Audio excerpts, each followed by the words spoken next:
জয় গুরু, সুপ্রভাত। হরি ওম। ওম অখণ্ড সংহিতা বা অখণ্ড মণ্ডলেশ্বর শ্রী শ্রীমৎ স্বামী স্বরূপানন্দ পরমহংসদেবের অমৃতময় উপদেশবাণী, দ্বাদশ খণ্ড। কলি প্রবেশের লক্ষণ। তোমার ভিতরে যে কলি প্রবেশ করেছে এ কথা কখন বুঝবে জানো?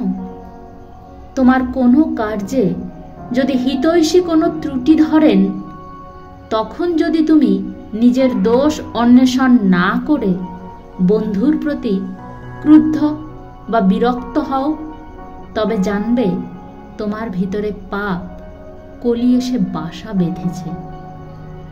কোনো এক বন্ধু তোমার ঘোরতর বিপদের সময় নিজের স্বার্থে জলাঞ্জলি দিয়ে বিনা বাধ্যবাধকতায়, বিনা চাপে, স্বেচ্ছায় সানন্দে অসীম দুঃখ বরণ ও ত্যাগ স্বীকার করেছেন।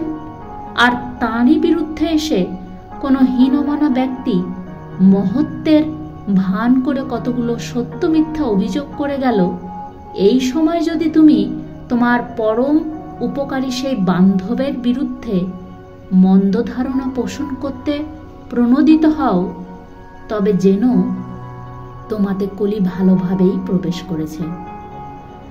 শাস্ত্রে মদ্য, দ্রুতক্রিয়া প্রভৃতি ব্যসনের মধ্যে দিয়ে কলির প্রবেশ বর্ণনা করা হয়েছে। কিন্তু সেই যুগেও মানুষ আত্মদোষ পর্যবেক্ষণ করতে চেষ্টা করত, অকৃতজ্ঞতাকে পাপ বলে মনে করত।